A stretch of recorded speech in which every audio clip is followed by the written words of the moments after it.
Hi, everyone. Thank you so much for the introduction, Karishma. It's a great pleasure to be here, and I can't thank you all enough for stepping out on a Sunday morning to attend this talk and activity. Thank you. As Karishma mentioned, I'm here to talk a little bit about my memory practice. I'm a memory studies practitioner independently and also at Srishti, where I have started a memory lab. To begin with, why memory? It has suddenly sort of captured our collective imaginations across the world, and most universities have a memory studies, either a center like IIT Madras has one. A lot of technological universities are starting the memory lab. So I'm just going to tell you about why I thought that was important. This is roughly the scope of memory studies. It by all means is not all encompassing, but these are the few salient points. Engagements with memory, collaborations, events, workshops, publishing. So I also run a By Kids for Kids publishing outfit called Timbuktu, spelled with ending with T double O. And so my latest book, The Inheritance of Memory, on which this presentation and activity is based. The book was released and published by Timbuktu. Curating for Culture and Center for Public Archives is something that is an outfit that I've been collaborating with, as well as Ririti. Many of you may be knowing of Ririti. They are into museum curation. These are the few conference presentations where I've looked at memory through different lenses, through place, ecology, digital memory. There's something called memory in transit, which looks at how memory can change with time and how our recollection of the original event can change because we change as people. An oral history project where I'm looking at family elders as historians in the house, and can they be looked at as repositories of lived histories. This is an ongoing engagement for me, and I think it's extremely important. The today's activity is also linked to this. So this is how I went about cataloging lived histories. So first I wanted to look at family elders as, like I said, repositories of lived histories. And can young people look at them as family historians and therefore to establish and develop a sense of their own individual history and a better engagement with themselves and their identity? So, this turned out to be a very interesting activity because these are the events that family members that I found had sort of lived through and so it's no longer something that's out of a history textbook. It actually becomes real and personal when children find out what is their lived history's legacy. It also encouraged younger generations to engage with older generations, particularly during the COVID years. All right, so this is how I went about it. So you begin with oral narratives, which is interviews. You can video document. There's a process finding from orality to textuality. And then when you collect data from descendants and children to find out, has the fulcrum shifted at all? How do they view personal histories now? How are they finding history in school? Is it becoming a little more personal? I started collecting artifacts. So that's another way, material memory. That was another book that came out by Timbuktu. I was looking at traditional studio houses, where families used to go and get their pictures taken. And they used to be like beautifully elaborate, carved interiors and backdrops. And I was always very intrigued by those vintage studio houses. So this is a passport from colonial times. It belonged to my grandfather's father, and he got it in 1926. So this became an interesting artifact to study, to look at the language of colonialism. For instance, I'm sorry, this is upside down, but I'll show you in a later slide if I can. For instance, it says British subject by birth. So if you look at the language of colonialism, you look at the calligraphy, you look at the text, sometimes it's in English, sometimes it's not. So these artifacts can also lead to a better understanding of history. And something like, a term such as positionality then comes up. Uh, for young people to then relate to and get a sense of their own positionality. So these are all some historical, some letters, correspondence with respect to jobs. There were some family elders who had to move to Lahore and therefore had to learn Urdu and pass an examination. What did that mean? Once again, to understand the language and communication of those days. So all these became part of the memory project.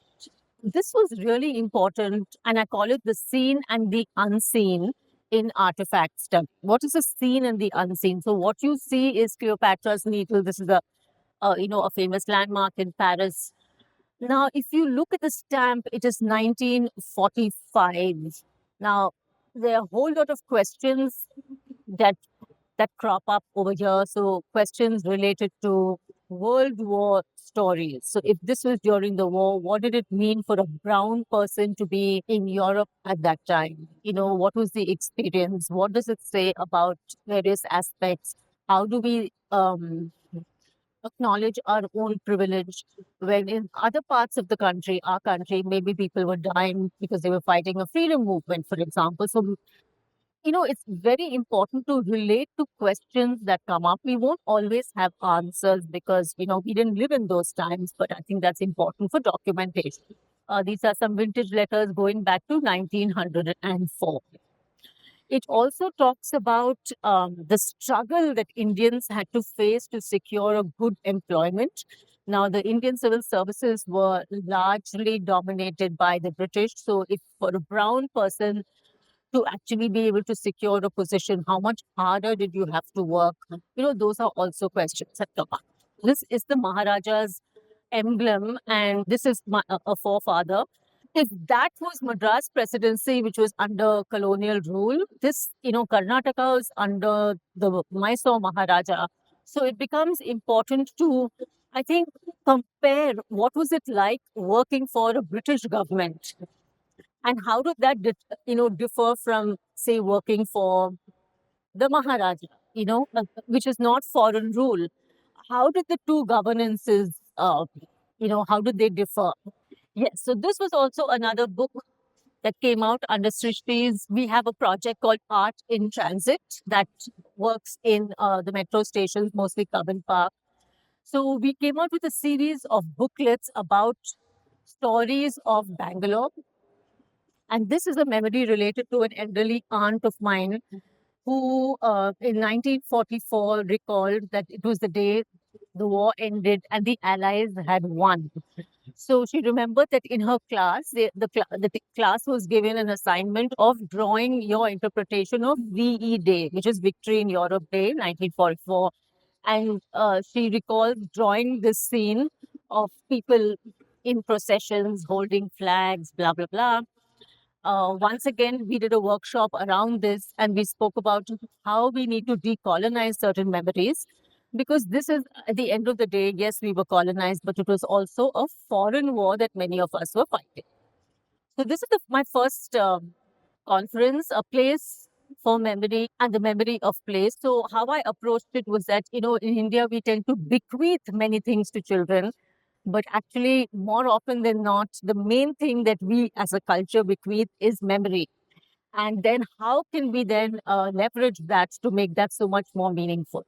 So that's actually how my oral history project documentation began, by realizing there's so much more to the memories that just an afternoon spent with the grandmother, the kind of memories that can throw open and what that could mean and why they should be documented. With time, I found that there could be so many engagements with memories. There was a tech art workshop at Ranga Shankara, and this was a collaboration with Be Fantastic. So they are at the intersection of art and technology. So this was a play that I had written some time back called The Time Traveling Octopus. And so Future Fantastic had also, they had been working with certain AI generations. Through the workshop, they wanted to look at comparing the two results, human creativity versus AI generated creativity. So we workshopped this with a lot of children. And then we looked at, and the insights that were thrown up was that, okay, you can use AI generated, devices, but how close is that to your imagination? And it was so delightful that the children's creativity far surpassed anything that AI could throw up. And I think that was a great conclusion to the workshop. So by this time, my project had luckily, gone a certain distance. This was at the Goethe Institute, 2023. So these are all vintage film posters from my father's collection and grandfather's collection. But how do you package it for a younger generation? I brought in some interactive technologies. So, for instance, if you scan this picture, now this is the renovated version of an old ancestral home. So, you can see they've made flats and all that. So, if you scan this code, you can actually see the house as it was in the yesteryears. So that was one thing. This was using AR, and this is a stamp collection. So this user, the visitor to the exhibit, by scanning, he could actually hear. It was a voice-driven, experiential moment where he could hear the owner of the stamp collection speak about his journey in collecting stamps, even certain interesting tidbits like how those days in the 1940s, how did people actually get a stamp collection? They actually had, similar to a pen pal kind of a system, they had a platform where they could trade and exchange stamps. Um, Also, what was interesting in this audio narrative was that some of the names of countries had even changed. So all of that became like a really nice interactive experience. This became a workshop at Goethe where we had three generations working together. As you can see, this person is young, this is her aunt, and together they pass down a memory from person to person. And this is what I'm currently working on. It is like my passion project because I think memories and these anecdotes, family narratives should not die down with one generation. And then it resulted in this anthology, The Inheritance of Memory. If anyone is interested, you can contact me. I can email you a PDF. It was written as a set of intergenerational letters passing down a memory. It could be a recipe, a song. There are partition stories in this. People have chosen to speak about saris and fabrics.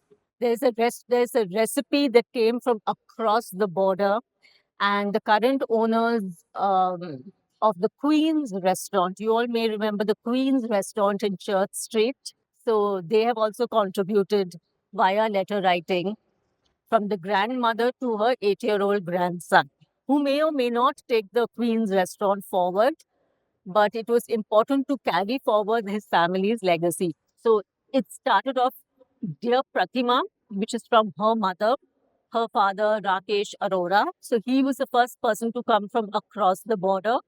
And then Pratima carries this forward to Punya and Pratna, who are her children. So this is how the book was designed. This is the previous book which came out during COVID 2022. It's called Precious and it's based completely on material memory. That is also something which is really nice for families to take on over a weekend. So I'm just showing you a couple of pages to see the curation. Each child had to sit with a family member choosing a particular object in the family, like an heirloom or something that has been around a long time. After several discussions, this is what the kids came up with. So she was talking about her grandfather's vintage car. This is in Rajasthan, and there's a story to it. The Maharaja of Bikaner had gifted it to someone. Yash speaks about a Jadao which has also migrated. So essentially, this is like a personification story. That was the brief. You have to write it in the first person through the lens of the object. So it's in the first person. So the object is speaking, and the object takes the reader through places, people, what happened, what did the object witness. So finally, if you look at an object as a fly on the wall, it is a repository of memory itself. So that was the idea behind this. So this is Palangori, as many of us call it, and you would all know. And how we designed the book also was to have like little landmarks, a sort of a delicate map. It's a sort of a line illustration treatment, and this was launched at the Bangalore Literary Festival. And this is a perfect image of a memory that's been passed down.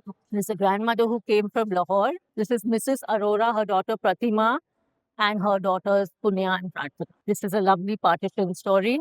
And this is the grandmother's feedback about how she felt about the engagement. So I think it's also important to document, as data, the feedback that you get from either generation. How has it worked for them? So that we know whether it's working or not, the difference that it's making. And this project is also going to schools so that it can be brought into the curriculum as a better understanding of history. So I personally believe that history should start with a personal history. These are a couple of things that happened at the Bangalore Design Week. Once again, it's about documenting family narratives through objects. And now I'm going to very quickly go through other aspects wherein we looked at memory as part of our Srishti curriculum. I did a 7-semester project which was called From Silent to Social, which looked at the history of communication down the ages. Students had to map advertising decade by decade, communication and media, but it was not as simple as just the advertising. They also had to look at the style of communication. And for instance, if you look at this, you mean a woman can open it? What did it say socio-culturally? It threw up, questions about gender, about equality, about gender roles, about sexism. So it opened up a whole world whereby we looked at the past in order to deconstruct it. And then they had to recreate these ads for a topic chosen by them, recreate the visual language also. So this is an example of how we mapped each generation right up to the present day, where we looked at things like hashtags and how brands have acquired a more of an activist voice. So this is a very different look at memory, the lens of memory. This student had chosen the topic of privacy, and privacy is a big deal today. So she was mapping it down the ages and how we looked at the culture of the neighborhood as being the primary source of information. If you remember when, at least my generation, when we were growing up, I think a lot of youngsters in the room may or may not identify, but we had neighborhoods where everyone knew everything about everyone, because there was just a wall, a very low wall separating. It was not the gated community of today. So this student recreated the film poster kind of a creative, and she used like popular songs and all of that. And if you look at this vintage look, so these were very interesting. This is a very interesting campaign. This is how we started the memory lab at Srishti. It was a grad show day, and similar to what we're going to do today, except that the topic was postcards to your younger self. So we created this postcard and we had attendants who actually filled in the postcards. And it was like, if you could write something to your younger self, how would you use memory and nostalgia to communicate to yourself? What would you have done differently? Are you going to give yourself a pat in the back? Are you going to berate yourself? Are you going to console or comfort yourself? So I think these conversations are really important because of how we engage with the past. Okay, so now I'm going to very quickly race through memory and ecology, which is now a subject that really fascinates me because we always connect memory with human beings. So this is a non-human engagement. So I went on a trip to the Western Ghats, and that was completely life-changing. We looked at the community called the Haki Pikis. Some of you may be already familiar. So they are forest dwellers who live in the fringes of the Bannerghatta forest. Some of them are nostalgic for the days gone by. They've all been rehabilitated now by the government. And with them, the old ways of living are also dying. I sensed a sort of a conflict. Should they remember or should they actually move forward? Now, many of the youngsters do not want any documentation. They don't want to even live on the fringes of the forest because the internet connection is not so good. There is an intergenerational struggle happening with the forest community. And then this is Mr. Ganesh, a forest officer. By the way, this journaling was done by my students on the study trip. So he first introduced us to the topic of the wood wide web that many of you may be knowing. It is the underground communication between trees. And that was just mind boggling as to how advanced and intelligent non-humans are, you know. So if you look at the enmity going on in our world compared to them, where the trees look out for each other through this underground communication, and they send nutrition to one another. And if one tree is dying, it sends signals, and then the other trees take care of it. They grieve and they mourn when that tree dies. And then when a new tree comes up, they then look out and look after the new plant that comes up. So it was just amazing the stories we heard about the Wood Wide Web. This is a question that came up. How does natural evolution and instinct then interact with memory? Because if you look at the fact that there's a bark on the tree, there was some very sharp spike. And then we were told that that is a natural defense that the tree has against predatory creatures. So then these became like miniature narratives within the larger narrative. So this was a lovely story of a symbiotic relationship where the lac insect is allowed to feed on the sal tree, but they have an understanding. The lacquer from the lac is actually extremely protective. It's a protective sort of a layering, and that's how the tree benefits. And one of our colleagues, John Matthew, has a farm, which is a fabulous example of man animal conflict and how memory plays a role. How do you keep boundaries? How can boundaries be remembered? So, for example, the farm is adjoining the forest. Can you expect an elephant or a leopard to remember that this is the farm and that is the forest? No, you cannot, because it is the human being who has decided to build a farm on the outskirts of a forest. So, as a result, John gets a lot of unwelcome visitors. His dogs start barking, and sometimes they're eaten up by leopards. So, this kind of a conflict is always happening. Some more example of journaling. So, this is a lovely story which I saw. So, there were John's farm is full of birds, right? So, there was this duck waddling around, and 1 minute it was there. The next minute, that bird was not there. So I had noticed that the bird was not there. And I was kind of wondering. The next minute, I see the farm's dog has arrived with blood all around his mouth. Now, how is one supposed to react? Given this subject matter, can you blame the dog for attacking the fowl when it is the nature of the dog to attack the? So the dog is not doing anything uncharacteristic. So that became another subject matter of great interest, and it went on and on as to through whose lens can you see this incident. So John has lost a fowl that's obviously dear to him, but at the same time, he said that he cannot train the dog to not attack the fowl because that's going against the grain of nature.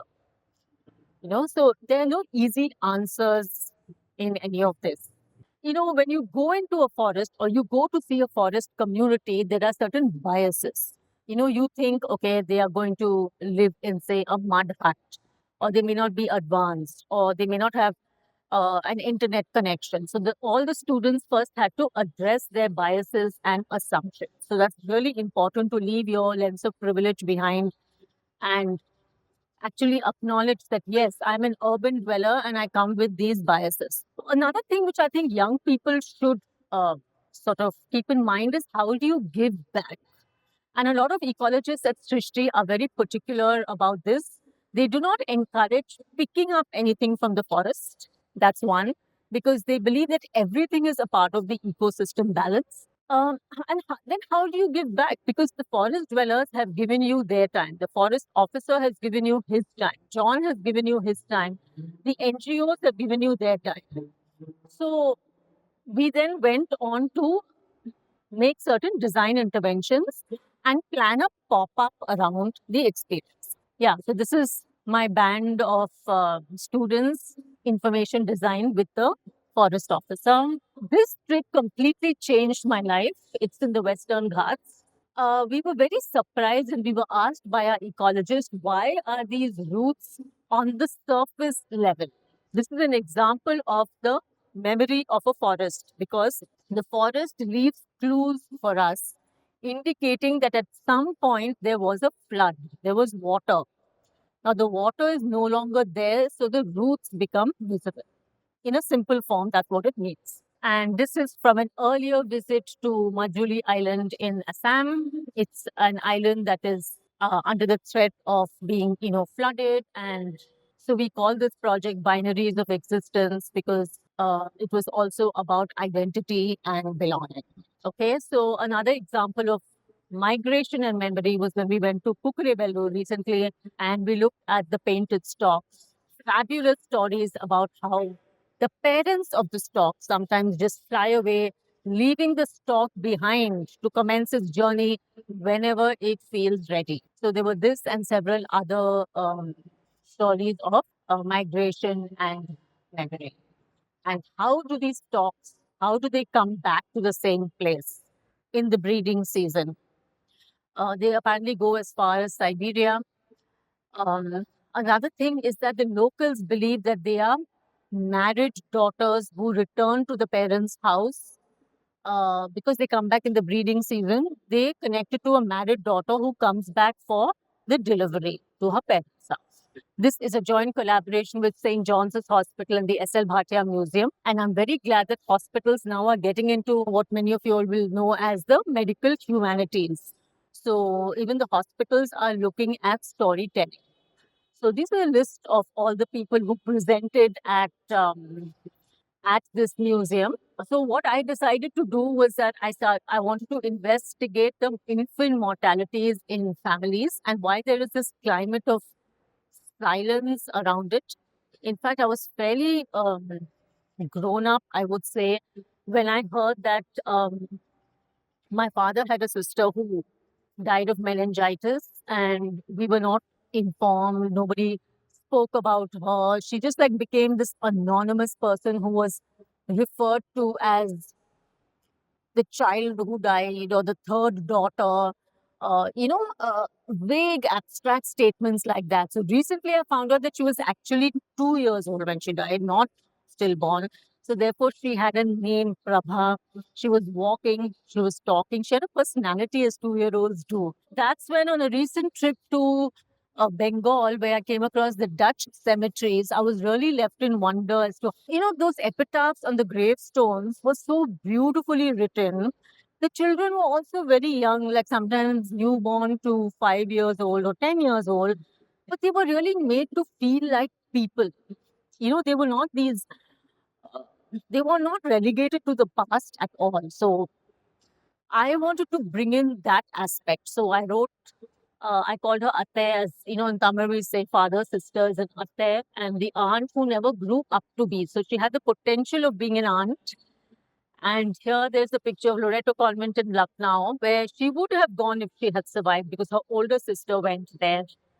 And so this is a sort of expose on the whole aspect of anonymity and why we should talk about the dead and not sort of, especially for today's generation. So removing the shroud of secrecy.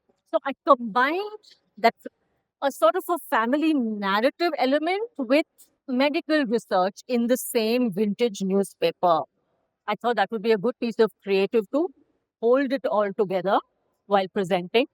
So this is a history of meningitis, and there are some research facts about the age group, which part of India, why was it hard to cure, which hospital, so on and so forth. Okay, thanks for listening. It was really great in terms of putting together memories, allowing for people to access it across generations. But beyond the research itself, how does this take shape in, say, our current realities? For instance, I have a friend who did some research on, something to do with Bangalore lakes, and when they were looking at it, they realized that where cows typically tend to sit right now in Bangalore.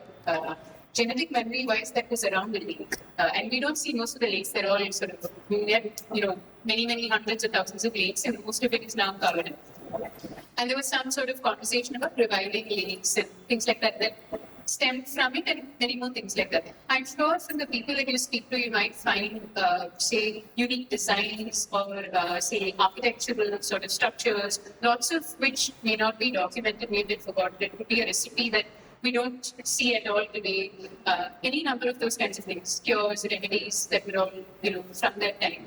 Do you, how do you see your work and the curation that comes from it actively sort of now taking shape into real things that we interact with? Have you seen, do you have a story like that to share where something that's forgotten from the past has been revived? Or, yeah. So I think that's a great question. So one particular project that has actually come to life, done by someone I know, is that of heritage homes, um, heritage establishments. So on the streets, what they are currently trying to do is by using QR codes, you can, if suppose it's a door number like say 54 and that's still there, you can actually see what historically stood there before the current establishment. So that is one thing that is currently happening. Also, in terms of lakes, since you mentioned it, one of my students has just been working on Belandur as a neighborhood. So she is also using interactive technologies and interviews with old residents like the post office, um, a municipal office, to find out the history of the neighborhood. So, and she has actually created an app for all newcomers because now it's this huge software hub. So, all newcomers to any gated communities have this sort of historic orientation. So, these are some sort of interventions that people are coming up with, definitely. And as for lakes, I haven't personally worked on anything, but I know that around the areas around Srishti itself are a hub of activity. So um, there are these walks and activities being planned in those spaces. So some also rehabilitation efforts are, yeah. So that's as much as I can share. But it's a great question, and I know a lot more can be done and is possibly going to be done. Just seeing like all of these objects that people have preserved through generations, what I have seen in my family is something like most of my family members, like let's say for like 3 generations, we have had to move so much that we had to discard almost everything of what we owned. So everything that my father owns now, my mother owns now, nothing especially is passed down in material. And another thing that has happened in my family is the parents have somewhat not been open, I would say, to questions. So it's, this is just how it is. Yes. And not open to like, okay, a conversation. And now my grandparents are much more open. My parents are much more open to having a conversation, but they just don't remember anything because they don't know anything about their history and all of that. So, in such a scenario, like how do we recover the sort of like lost history, or what do we preserve? No clear answers over there. Just from experience, I would say start documenting from now so that at least for the next generations, like people who are younger, like you're already very young, but there are people younger than you in your family, at least they could get some snippets of what you have grown up with. So everything has a value. So what you are seeing as new is something that your grandparents would have seen as new also. So I would say just start.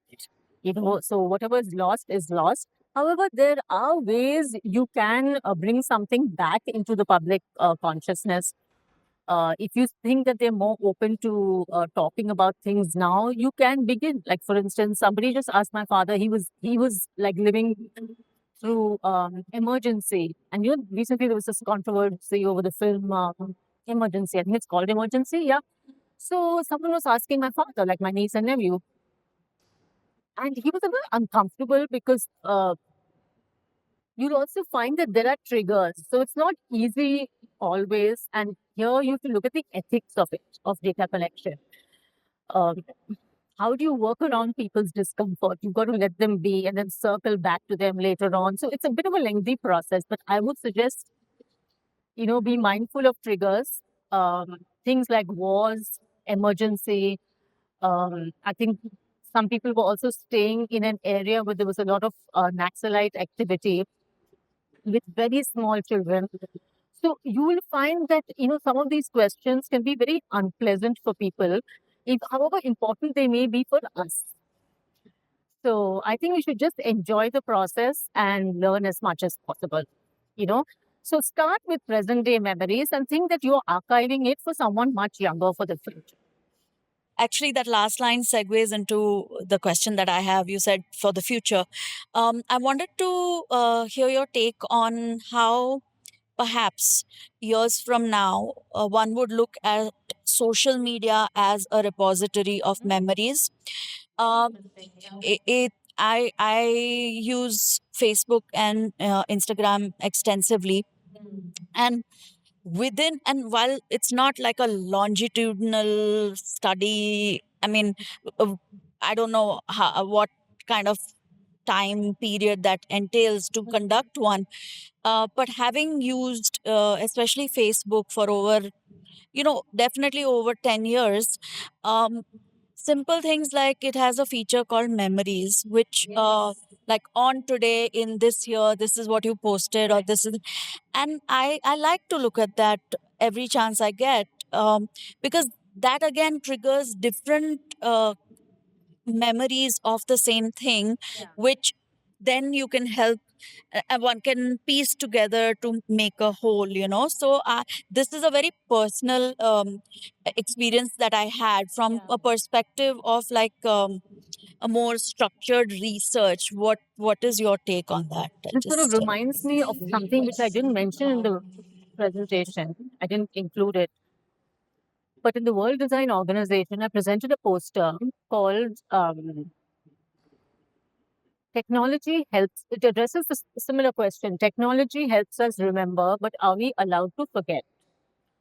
So it looked at Facebook memories and how our consent has not been taken to revive those memories and throw them at us. So we've given away our rights to remember already to the tech giants. Now they've even taken away our right to forget because we may not want to see those memories.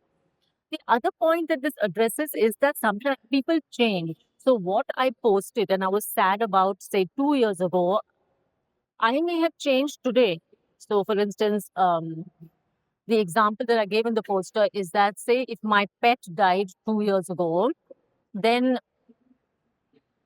maybe I've gotten over that loss because I've got a new pet. So, in which case, throwing up those memories at us may not be completely accurate, also. It's ill timed. So, what I had suggested is because it was a design conference, I suggested a design intervention where you create a sort of a sensor where the user, like all of us, we are given the agency to actually change from a red to an orange to a green based on whether we are still traumatized or whether we have moved on. So these are two binaries, and this is a middle portion where we're maybe just still a little nostalgic. So I think this question of digital memory is a very important one. It is a very good repository, although I think you would have to keep in mind the whole aspect of fake memory, um, because they may not still hold good. You may have changed. Um, our recollection of a particular event, the event may be the same, but how we recall it may have changed. And sometimes how people respond, like the trigger of responses on social media, which are immediate, that can also make us change our take on that. So it's a very, very volatile situation, but great for a study, I would say. You know, um, in fact, I've been doing some reading on comparing social media engagements to the Greek chorus in Greek mythology, where people comment on the action. They can be critical, they can be judgmental, they can be humorous, sarcastic, but then they just comment and push off. Sometimes they can influence the course of action also, especially the trollers. So good luck. That'd be lovely. Ma'am, before the question, I actually wanted to add something to you just said because I worked in that space. So, the GDPR, which is the data privacy, which has been implemented in Europe, that actually gives us the right to be forgotten. Yes. So now you cannot, so retail outlets or tech companies, they cannot preserve your data beyond a certain point of time unless you give them explicit permission. So that way, that is kind of being taken care of. People are getting cognizant. Yes, but Yeah. has that jurisdiction extended to So all GDPR countries? is I don't know GDPR that is data. mostly in Europe, but in US also they have started implementing. I'm forgetting exactly what it's called, but it's already started implementing. But the only thing is, it's now only for the consumer-facing companies where you are sharing data through a transaction that they are capturing, like a retail purchase and so on. It's not for social media platforms where you are actually giving an express consent. Yes. So the trick here is very simple. Read what you're signing up for. We don't read the fine print. We just say agree, agree, agree. And that's where the problem starts. So anyways, my question is not around that. My question is not specifically on the presentation that you had, but it's something on the topic that you were talking about. I think, and I've read a lot about this, that one of our greatest power is our power to forget, right? And you are talking about memories. So when we are preserving something, like you were talking about your aunt who never grew up to be your aunt, right? Don't they come back to haunt you, or you know, uh, something like a breakup or a death in the family many years down the line, losing a pet? So don't they come back to haunt you when you just go through your archives? I remember that I lost one job quite a few years back. The T-shirt that they gave me on the day of the farewell, it was signed by everyone. It's a graffiti T-shirt. It's still there in my cupboard. Neither can I throw it, nor can I see it. So what to do about that? Yes, you're completely right. Which is why I was arguing for greater agency to remember or forget with the user. So hence came the design of like the green, the orange, and the red, so that the user decides which memory they want to make public or to be reminded of. So that it doesn't again come the next year and the next year and next year. The same memories are repeated. So I completely get what you're saying. Uh, you're talking about digital memory, right? Okay. I have it in my cupboard. So it's Correct. there with Yes. the T-shirt that I have is in my cupboard, right? Correct. So I can't throw it because it's something has got a lot of memories. Yeah. And at the same time, every time I see, it's a sign of my failure. Yes. I mean, I had to leave my job. I was not, I didn't do it willingly, right? So it reminds me of something that I couldn't do successfully. Right. At the same time, there's emotions attached. For many years, I worked there. So, it's a very difficult state to be in. Think of a breakup, right? If you have the old love letters and then you don't want to throw them, you don't want to keep them, you keep on reading them. Yeah. So something like that. I mean, I'm not talking about breakup, too old for that, but yeah, but the T-shirt, yeah. Yeah, I completely get what you're saying. So I think memories can also be replaced, and we can also make new memories. I think that's the great thing about the mind and the brain. So I guess that's what keeps us going. I'm a great believer in making memories. I mean, we're all memory makers. So maybe instead of thinking of it as a failure, it could be a reminder of maybe how you moved on and where you are today, for example.